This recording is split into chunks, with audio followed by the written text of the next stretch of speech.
Hi, everybody. This is Chris, Hey, this is Matt.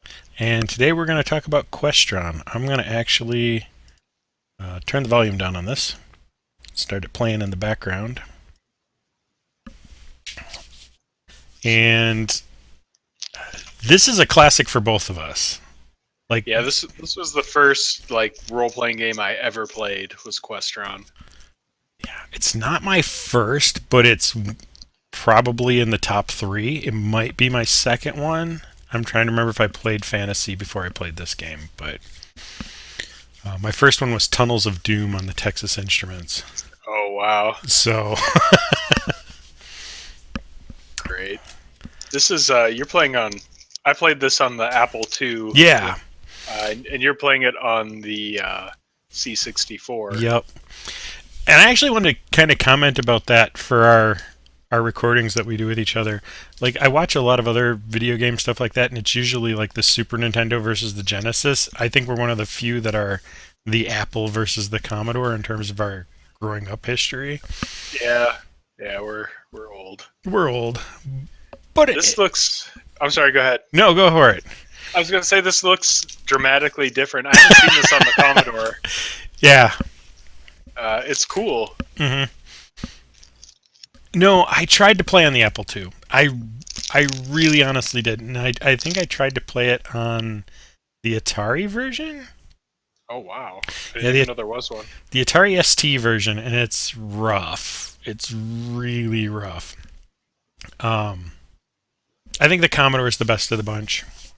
It definitely looks way better Yeah. than the Apple version, but like the text, the colors are all way nicer. But I will say the Apple, you do get a pretty sweet animated introduction where the drawbridge on the castle comes down and the little guy like walks out. It's pretty great. Yeah.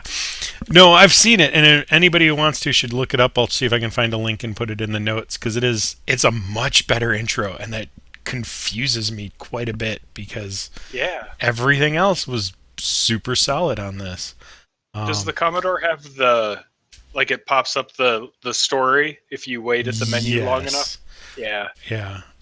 That that that story I thought was really strange because if you pull up the manual for Questron, hmm there's a ton of like really rich backstory, but then they put none of that in the game. I don't know if it was just too many characters for these old computers to handle or what, but it's so strange because if you read the introduction, it's like oh, you're a serf and you're gonna fight hmm Mantor. It's gonna be awesome.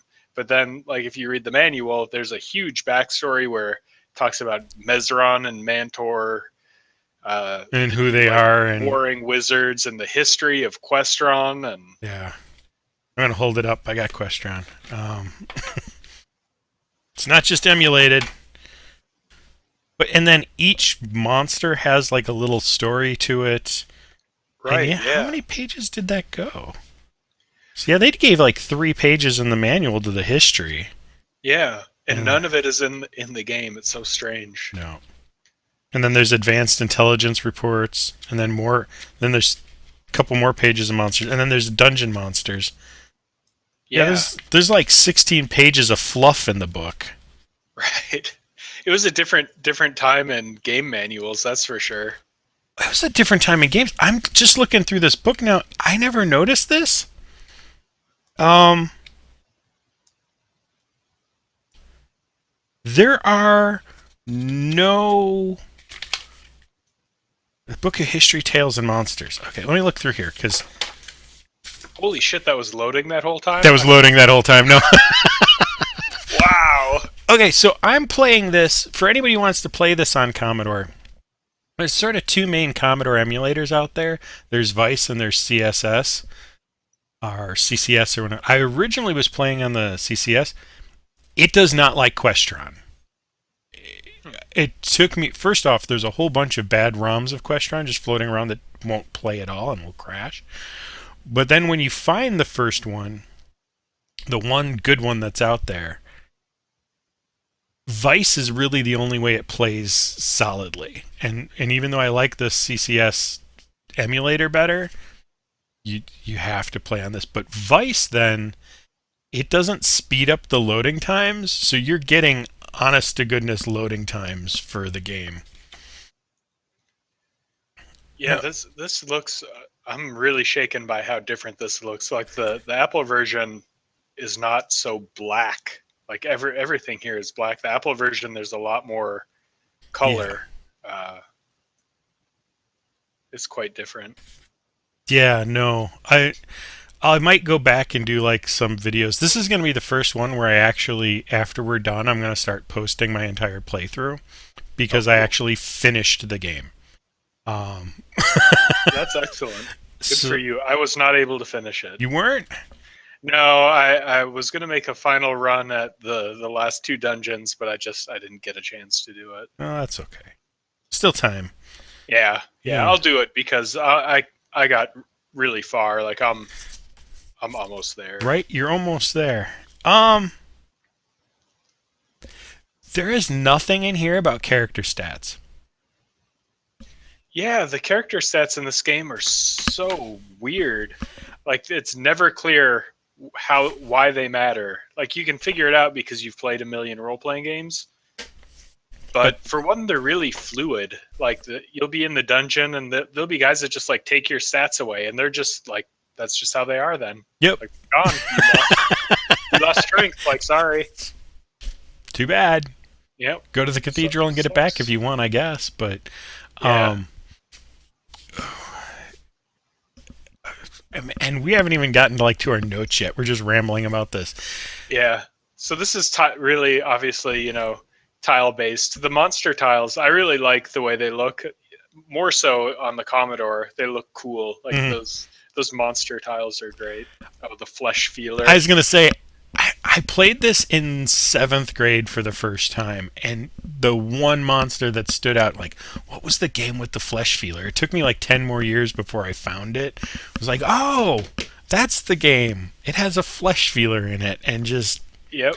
uh, there's a hang on, I gotta look this up. There's a few sexy monsters. There's a body lover in That's the the back. one. Yes. That's it looks like the top of a stapler.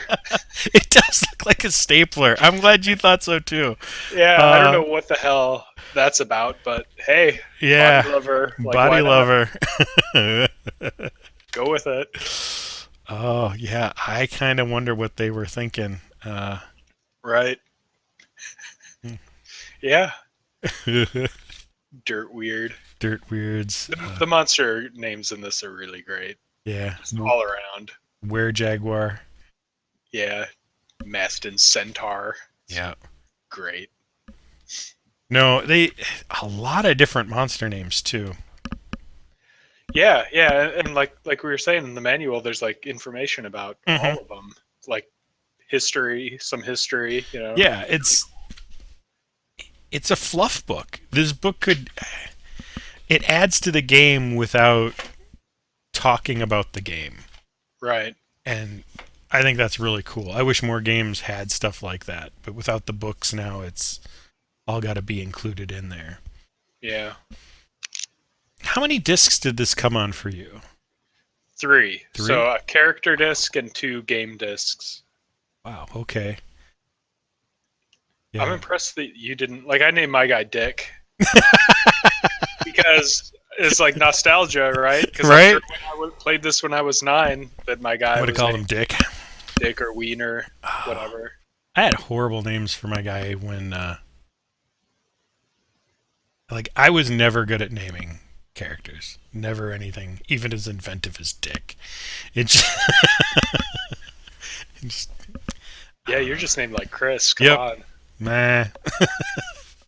you're pretty far here in this Yes. playthrough. So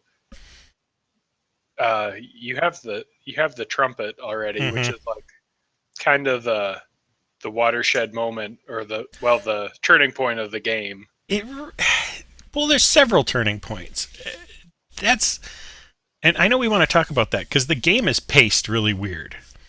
It is. And do you think that I was wondering, like, is it paced weird because they paced it weird, or is it paced weird just because games were so unstructured when this was made? What do you So think? literally in the last couple days, I think I figured out why this is paced weird. Because it's paced as if he was learning to code it as he went. So, like, you start out with the part he had to code as you're wandering around the outside, and that's all he had the code skill to do. And then, okay, I want to do some mini games with these cathedrals. So we put one nearby, and you got a little mini game. Then, okay, I need a little bit more story, so I'm going to create this castle and add some story. Like, well, I want to add dungeons, and now you get to the dungeons. But Yeah, that makes sense. it's just he kept adding on and built. Where that theory falls down and is in his next games, they pretty much follow exactly the same order. He did 4 games: Questron, Questron 2, Legacy of the Ancients, and Legend of Black Silver. They all play almost identical to this.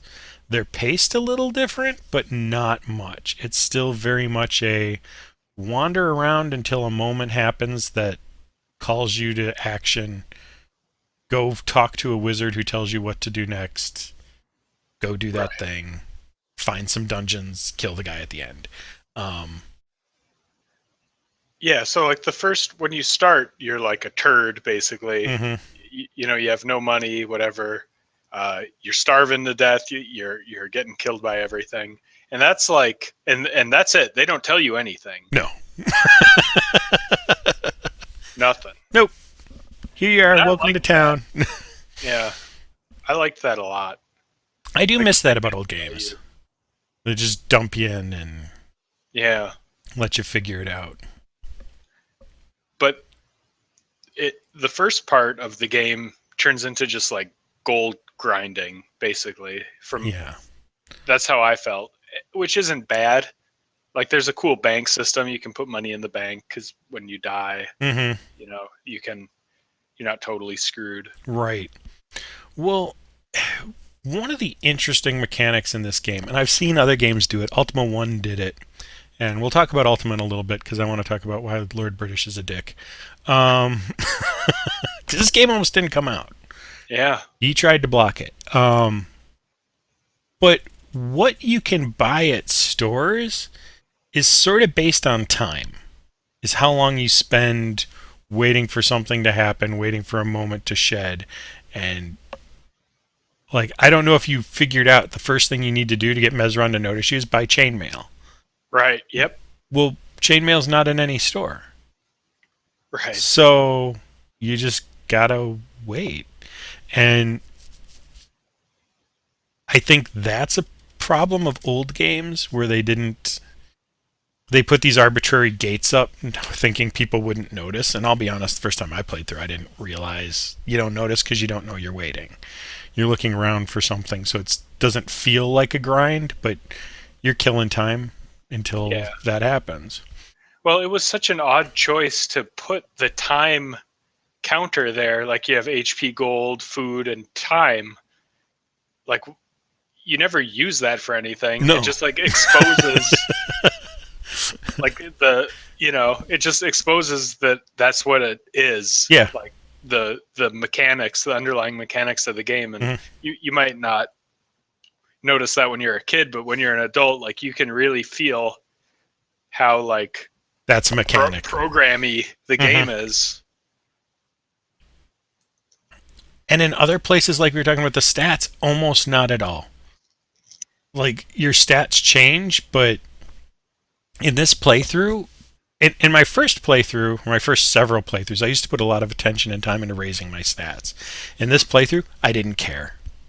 Me neither. I didn't care either. I waited until I had basically got the trumpet and was ready to leave the main island before I even played any of the games at the cathedrals, just because they're somewhat arbitrary. And what happens is they don't change for the first, like, half of the game, outside of if you play the mini games. But then once you get good enough that you can cause a ruckus at the castle and fight the guards, which we should talk about. Oh, we will. That's another weird mechanic. But then all your stats, like, go through the roof at once.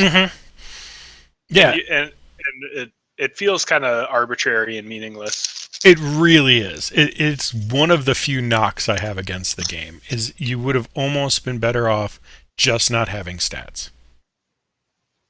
Yeah, right. Because they are so meaningless. Or, limited it to like weak, average, strong superhero.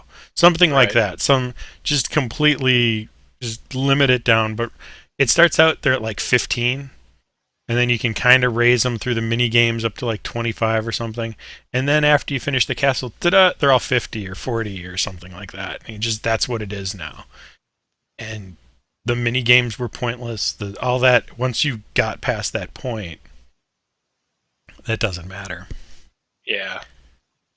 Yeah, really, really an odd choice. I'm sure, I'm sure they're factored in, in the game behind the scenes. I know strength is. I know the damage difference I was doing. Right. And I think intelligence is in terms of spells, but since I gave it so little attention, I actually didn't even bother with spells this time around. You didn't use spells? A pass wall, and that was it. Really? Yeah, no. When I was in the dungeon, okay, two things about the dungeons. One, I won't say I cheated because I was using maps I made myself before, but I was using maps to go through the dungeon to speed this whole process up. Yeah, me too. I didn't use the ones I made, so you're a better gamer than I am.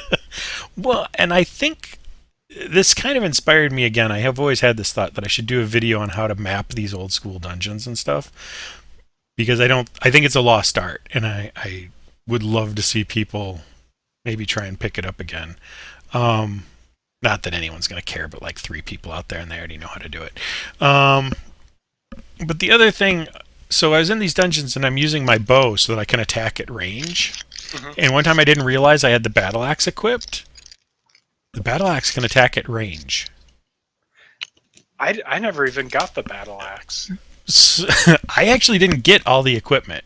And that's the other thing. I finished this without the best equipment. So, I was in the final dungeon before the battle axe appeared in one of the towns. Yeah. And again, it doesn't appear in all the towns. I just went back. I'm like, okay, I'm going in the last dungeon. This short bow's kind of weak. So, anybody have anything better? Oh, a battle axe, great. Yeah. Like I did so little exploring on. Like there's 2 main islands. This one that you're on here in the game, and then the Land of Evil. Yep. And I explored next to none of the Land of Evil because you don't need to. You could just land by the dungeon, go in the dungeon, sail around to whatever lizard crossing or snakes, whatever the town is that's on the coast. Like you don't really need to explore that whole. Do you think that's good or bad? I think it's good because I think that the game would get too repetitive.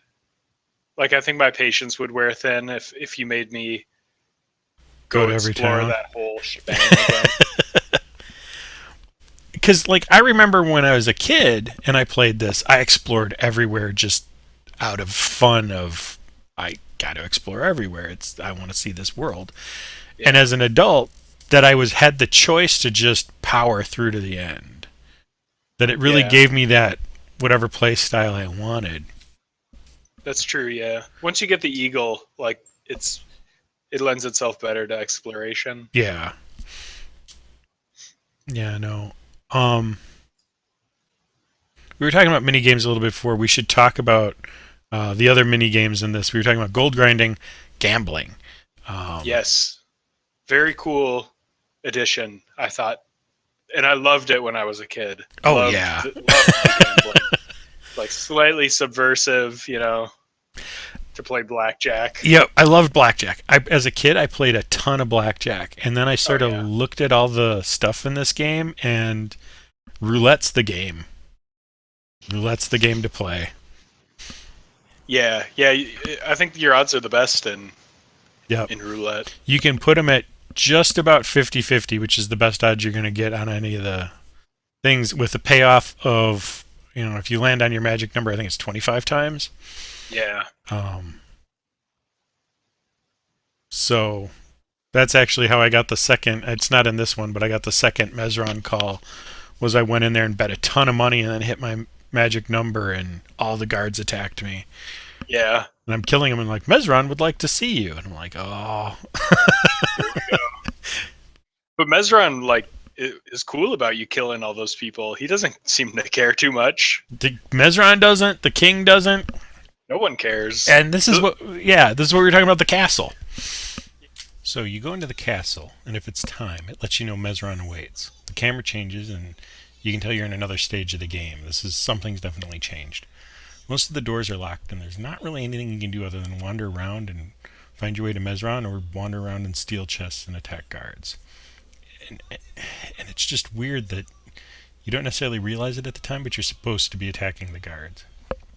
Once you meet Mesron, he really doesn't even give you much to work with. He might raise your stats. He'll give you some magic powder and say, okay, come back when you get a little further along, and tells you you've reached a new rank. There's no levels in the game. This is the only place that even comes close to acknowledging that. And after a couple times of raising your way up, he'll let you know you need to find something else. So you go around the castle, and you're given the hint that the trumpet has something important to do, and that it's somewhere, and you got to find it. And I think that's all the hint you get. Yeah, they don't give you a lot, and I think Mesron basically just says you're missing a piece to the puzzle, and it's kind of up to you to realize that it's the trumpet, and that it's in the castle. And to get it, you're gonna have to like lay waste to these innocent guards, because they are. I mean, they're people at work, right? they're not like, they're good guys. They're just contractors on the Death Star. I mean, exactly. Yep. Yeah, the only kind of clue you get is when you get the magic powder from Mesron. The first time he talks, he's like, here, have some magic powder. It does two things. One of which is freezes all the guards in the castle. Wink. Yeah. And the other one you'll have to figure out on your own. Right, which I like. Mm-hmm. Yeah, no, it took me a couple times to figure out what it did, but I won't spoil that part for anybody because it is further along in the game. Yeah. So yeah, you kill everybody in the castle, kill all the guards.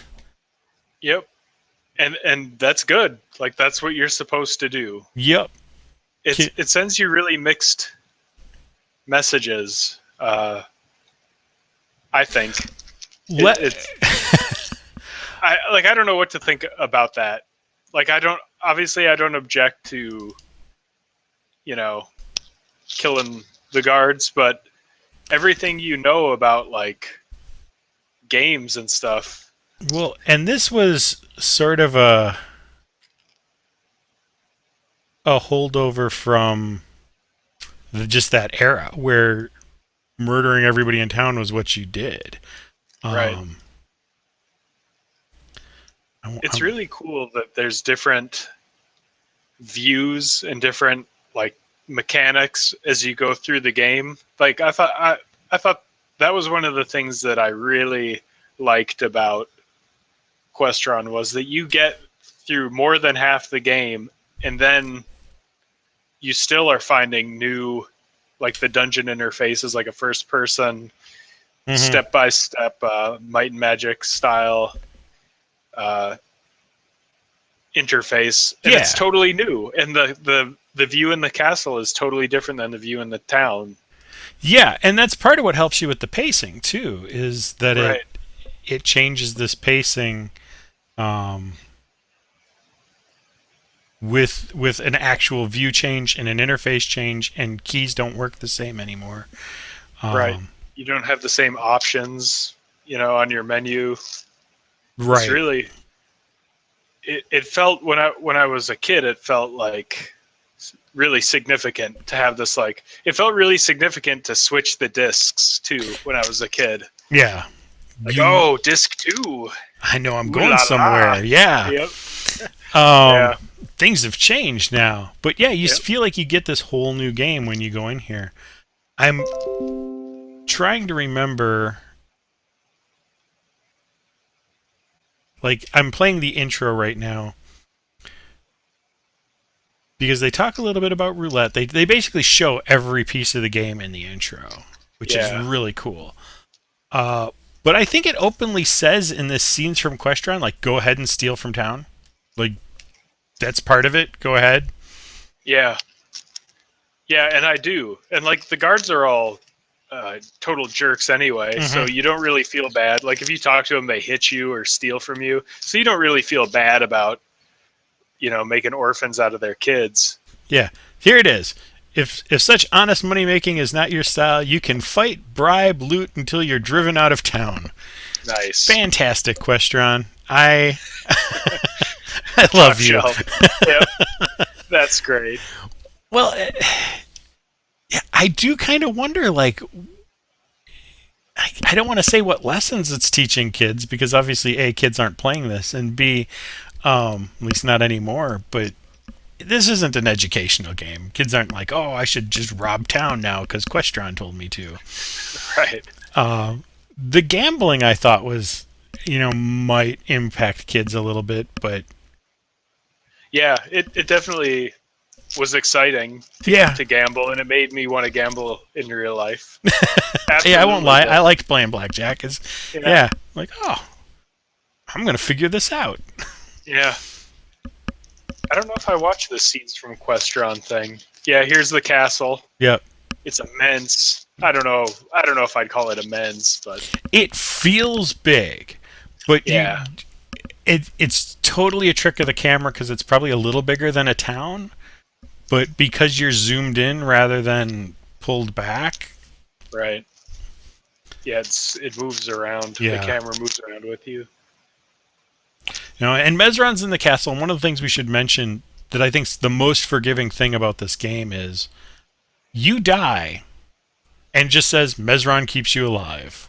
And you're somewhere else. You lose all your stuff, but you just keep trucking. And Yeah, it's a really forgiving game. It's a really it just feels really easy to get into, really easy to play. It never overly punishes you. It constantly rewards you for exploration. And this is where, like, I have to bring up the Richard Garriott Ultima thing for a moment here because, like, he got credit for some of this. He got a kickback for everything sold, because he raised a stink that he thought these guys were stealing his Ultima 2 game. That it looked so much like it that when they pitched it to Broderbund, Broderbund basically backed out because they didn't want to deal with Garriott. And then he took it to Surtec, or not Surtec, SSI. mm-hmm. And this was their first RPG at SSI, which led to great things. We'll do more SSI RPGs. And he had to sue them. He took them to court, and then they settled for him to get his name and a kickback. And I'm bringing all that up because, as a diehard Ultima fan, this game's better than the Ultimas at the time. By a lot. By head and shoulders above. Ultima 1 and Ultima 2 were okay, but this game had a story, it was solid, it was bug-free, it had pacing, everything was important. And it's forgotten. It's a completely forgotten game. Yeah, Like, which is a shame because it's good. It's really fun. It was fun to play it again. yeah, I didn't hate playing it again. I would recommend this to people. I mean, yeah, the graphics are rough, but okay. They're old enough that they look like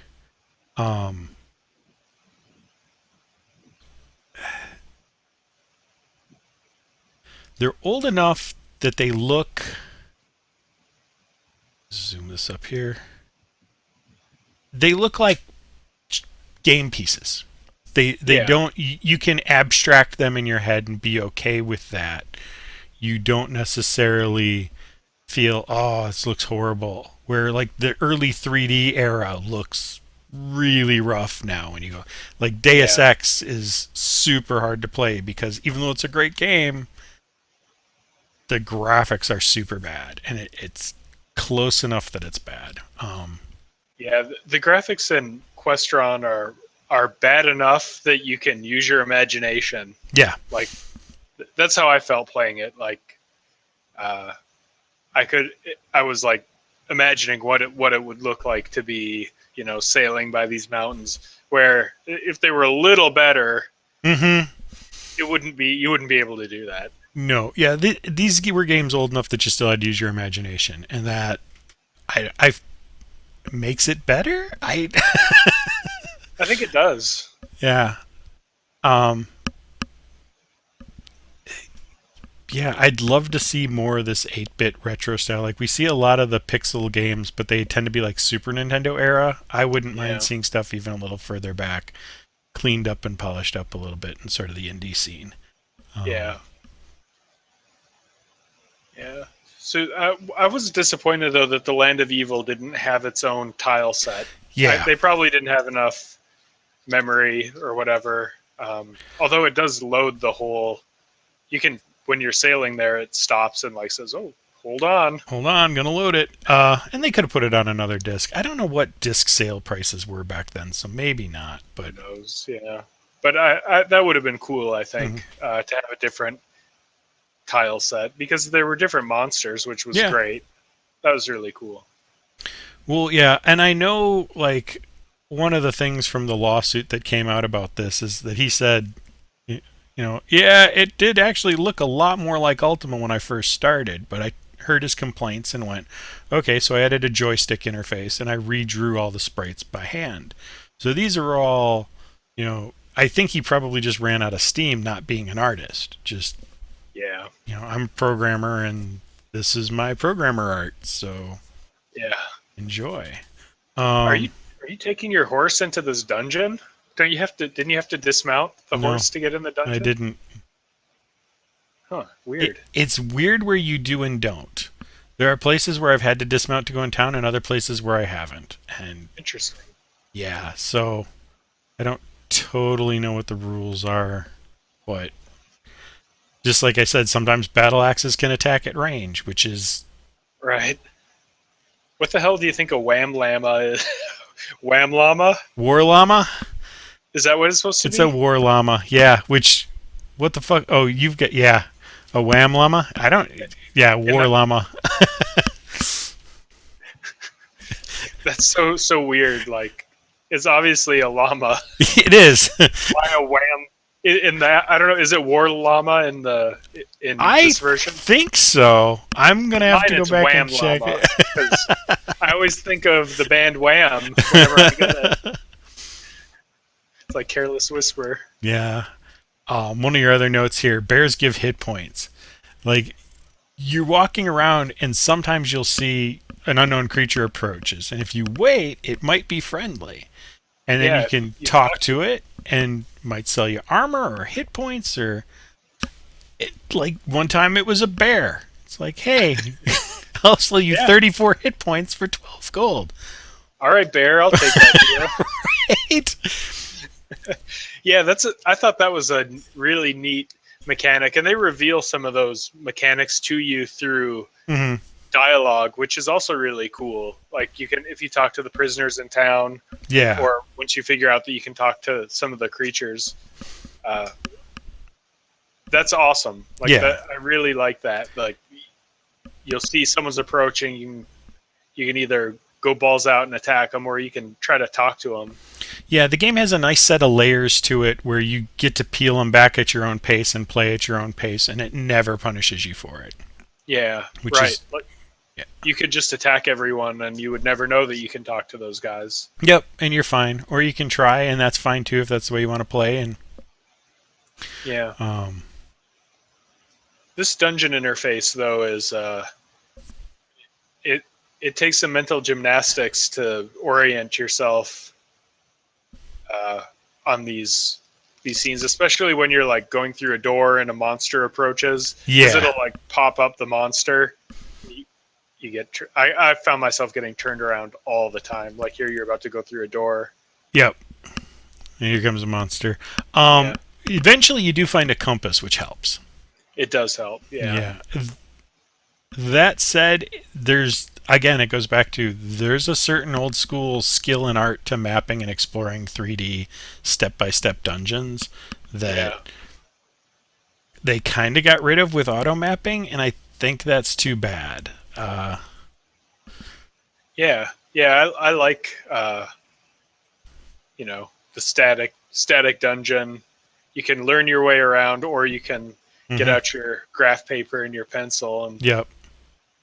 do it like they used to do. Well, and none of these dungeons are that big. It's not like you're lost. I mean, Right.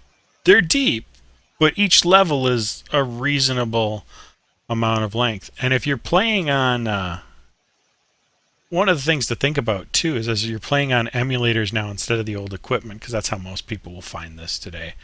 Mhm. Like you can save in the dungeon.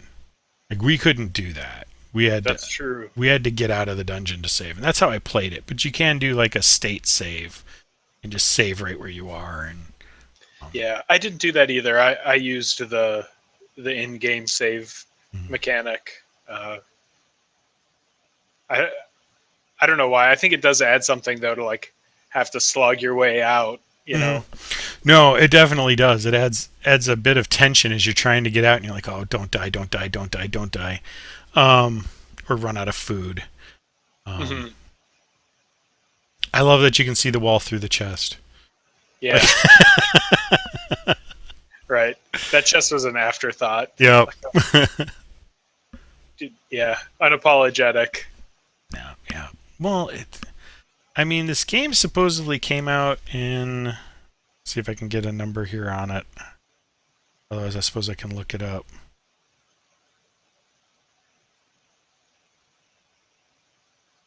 Yeah. It had to have been late 80s, like 88, something like that. Oh, earlier than that.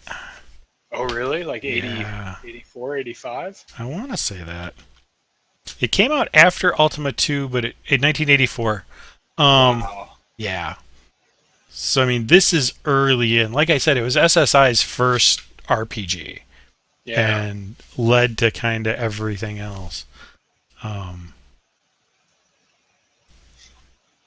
Yeah, the buying and selling mechanics in town too. I thought was a strange. Like you like haggle with the guy Yeah. when you're selling stuff. Only when you're selling. Weird. Yeah, right. Buying? No, this is the price, asshole. But selling? What are you thinking? Yeah, and it's basically just a test of your patience. Because you could start super high and just go down Right. 1 gold at a time, And which you kind of have to do sometimes in the early part of the game. yeah, to try and get yourself completely set there. Yeah. No, I thought that was a really interesting mechanic. Food, I know a lot of people complain about it. I feel like it added a sense of urgency in the beginning that you otherwise wouldn't have. If we took food out, I definitely agree. I liked finding myself scared because I was about to run out of food. But it becomes a non-issue once, because it's like half a gold per day, and you can go out and make 1,000 gold doing nothing. right. So outside the first like hour of gameplay, Yeah. it didn't add much. But during that first hour, it's like you really feel vulnerable at the beginning of this game. There's a question. So you were almost done. You were in the last couple dungeons. How many hours do you think you sunk in to finish it? Oh, let me think. Probably about 12 to 15, I would say. Sounds about right. Yeah. Like me with my maps and a lot of just beelining it because I played it about 2 years ago, so it's pretty fresh for me. I did it in about 12, completed the whole thing. So you can. It's not something that'll take you a long time to get through if you want to go back and explore something different.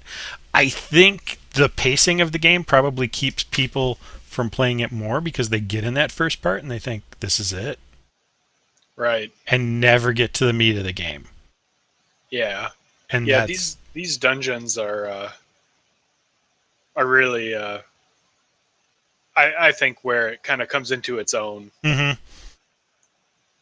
This and Mesron's castle and the ending, the whole ending from going through, or not Mesron's, Mantor's castle and the ceremony at the end is the one of the best endings think to any game pre like 1988. It was solid. There was a lot to it. You felt like you accomplished something. It set you up for another game. Yeah. You know, it changed directions one more time right at the end. Yeah, I'm gonna beat it. I don't remember the ending at all, so I'm excited about finishing it. Like I never went back. We've played a few of these games now, and once we do these videos, I've never gone back to No. those games. just because, I mean, it's not that they're not great, but Yeah, no. like, you feel kind of done with it. But Yeah. I feel like I'm close enough, and Questron offers enough that I'm gonna go back and actually tear through those last couple dungeons. Yeah. That's why I kind of put it a month for our spacing on this, because I feel like a month for one of these old games is probably about all anybody can really stomach. Because you want to play other games. You want to do stuff that's more modern. Yeah. But so, it is rewarding. Like, when you accomplish something in Questron, it feels... Yeah. No, you feel like when you finish the game, even though it's generally pretty gentle to you, you still feel like you accomplished it. It wasn't handed to you. Right. You have to push through, but they're not going to punish you if you didn't get through the first time. You can go back and try again, which is really nice. Ropes and dungeons, that rope and hooks, and just in general. Yeah, that's really neat. The rope and hook thing. Yeah, where basically if you want to go through mountains, you need ropes and hooks. And if you find a hole in the dungeon without any climbing way through it, if you have the rope and hook equipped, you can go up or down it.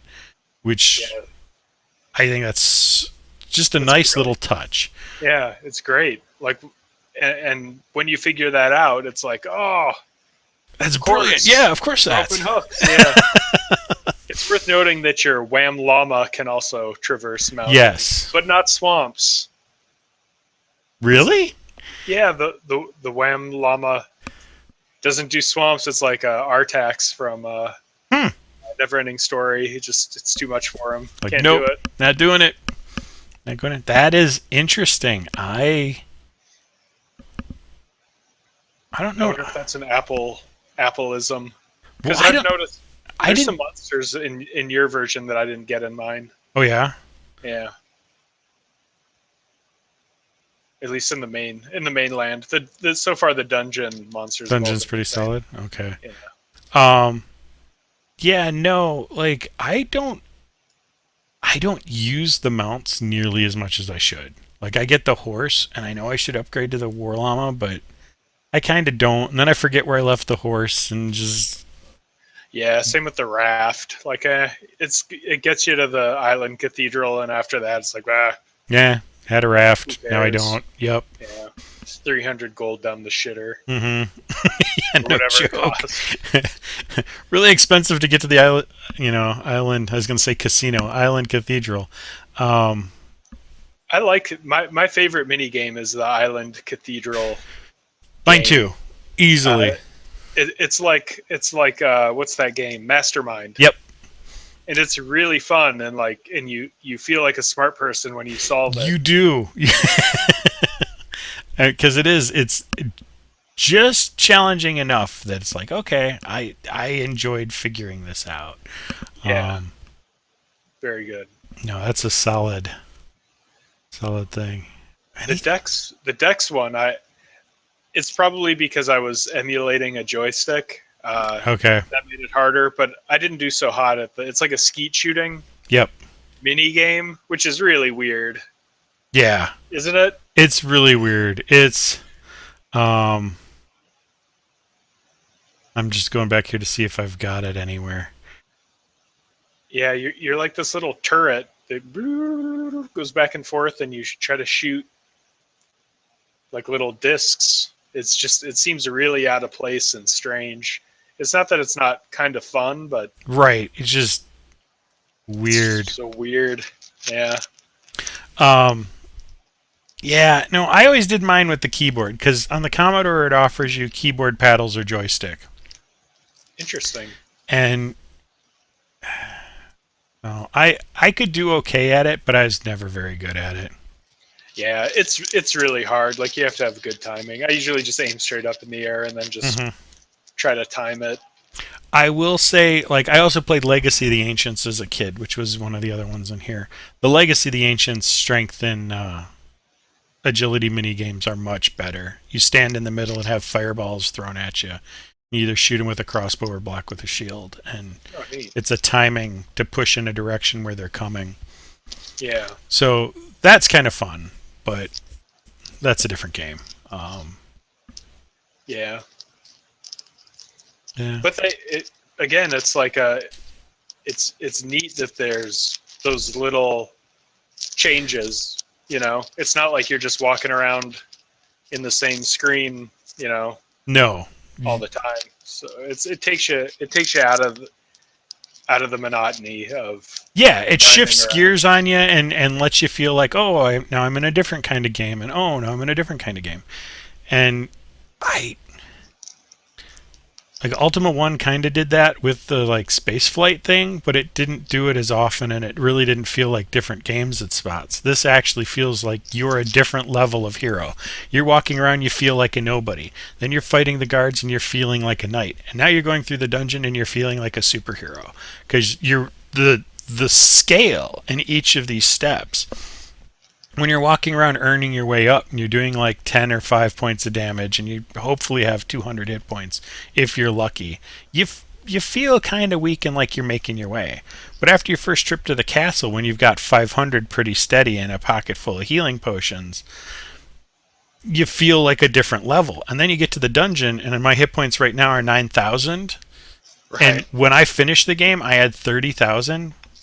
Right. So it just the scale gets so exponentially different in each step, and it's with the step. So I've always liked that when there's just like these outrageously high damage and hit point numbers. Like Final Fantasy yeah, does that really well, where you're like, oh, I'm doing 8 million damage. Like, oh, okay, okay, why not?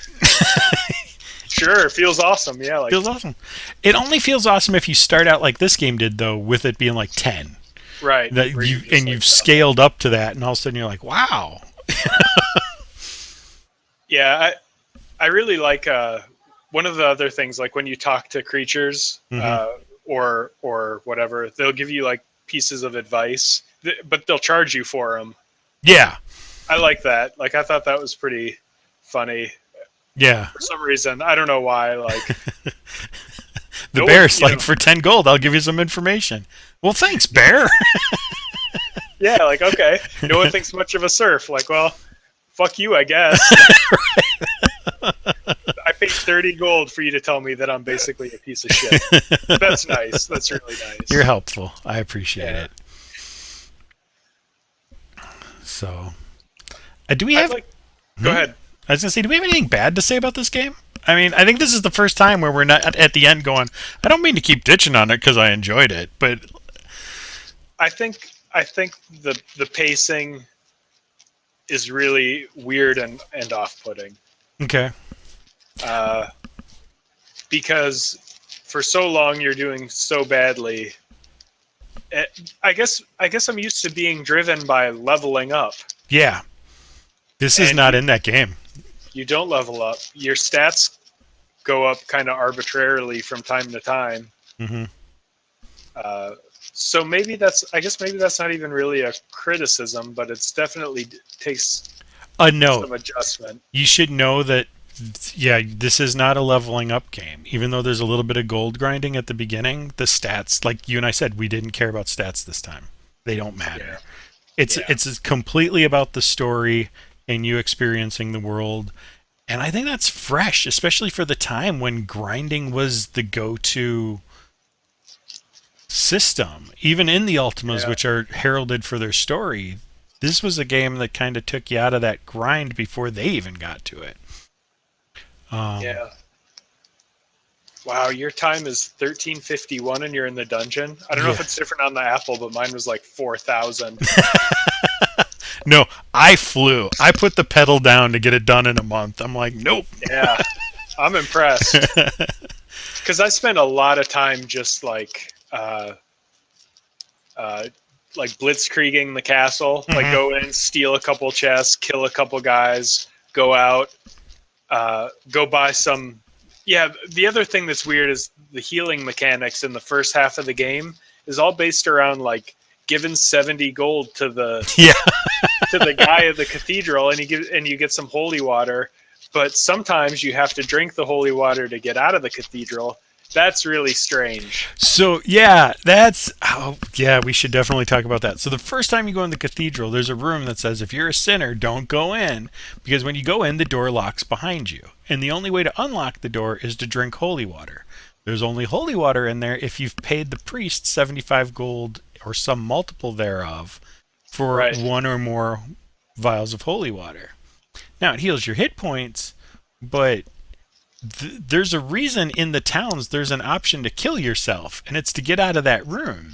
Right.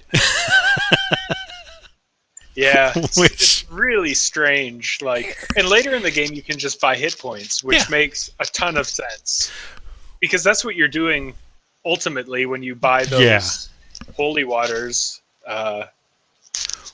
Well, what happened? I don't know if you saw it in yours, but basically, when you're heading off to the land of evil, Mesron says your holy water won't work there, but I've got magic to take care of it. Right. Yeah. I don't understand why they bothered with the change. Right. Right. Why couldn't you just? Yeah. I don't know. That was really weird, and it takes a significant amount of time Mm-hmm. to like go in the room. You get locked in the room. You speak at the table. You pick up the holy water. You drink it. It's like this big like 5-step process. It feels almost like a joke you're not in on, Right. It but does. like because I remember as a kid getting caught in there. It was very obvious when I went in the first as an adult. Like that was burned in my head. Of now you got to pay the priest, then you can go get the holy water. Yeah. Yeah. Really, really weird. But hey, it's Questron. It's It's just how it Questron. is. It's Don't okay. question it. Yep. No, just sit back, have fun, enjoy the God of Thunder. Yeah, I like the God of Thunder. That's one of Yeah. my favorite creatures. It's just sort of like lightning bolts in a star. Yeah. I'd like to play some PC speaker sound effects Oh, that I collected from Questron absolutely. because I love these sound effects. I don't know if you'll be able to hear them really well, but this is when you talk to Mesron. This is what it sounds like. Get ready.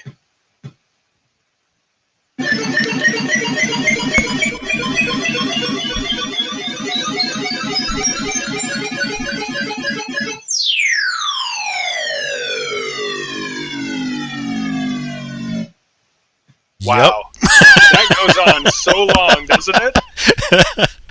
That is That's more so than a great. sound clip. That just keeps trucking. I wish that happened when I spoke. Right?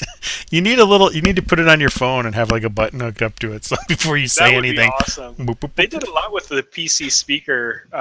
They did. It was just I don't know, like all the sound effects. I have a couple more if you Yo, want to hear any. absolutely. Here's this is when you talk to the doctor. This is one of the times that your stats get arbitrarily jacked up really high. And then you talk to him for a minute. He says some shit to you. And then it plays this. Come on.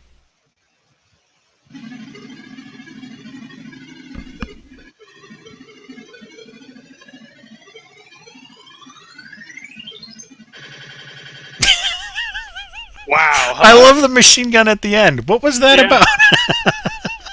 I have no idea why that happens, but man, I love it when it does. That's fantastic. Well, and like you're saying, the PC speaker stuff, that's one of the things that I think's really most tragic about this, and I hope people will take the time to go find an emulator and play it. It's not on the PC. This is never coming to good old games. This is never going to be found somewhere for you. You have to do it in emulation now, or find it on eBay Yeah. for. I think I spent $60 on my copy. I mean, it's Wow, really? yeah. It's no wait, no, I did find it cheaper, but I got lucky because I'd been Yeah. watching it go between 60 and 90. Wow. Old Apple I and had no Commodore idea. games are hard to get your hands on, which just kills me that I sold my, collection not all that long ago. Oh, really? Yeah, Like for nothing, I'm for sure. nothing. Yeah, Yeah. yeah. To prove a point that I could get rid of stuff I wasn't attached to, and now I'm looking at the prices that someone would have paid me for it. I'm like, I could have been attached to that cash and would have been quite happy. Yeah. No joke. um, so yeah, this is. We've been doing a lot of other things, but to me, this is the quintessential game that I really want this series to kind of try and find more of, and that's games that they're gone if we don't talk about them. They're, Yeah. they're gone. Not that the next game's going to be that, because it's Star Wars and it's X-wing, and that's going to be awesome. Are we doing X-Wing or TIE Fighter? Which would you prefer? Let's do I like TIE Fighter. Let's do that. Okay, X or Tie Fighter it is. I will probably play through both because Because you're an overachiever. yeah, well, and I've already got X-wing I'm playing through right now, so Oh, sweet. I no, I started it like 2 nights ago, and I'm like, this is surprisingly solidly fun. So yeah, Yeah.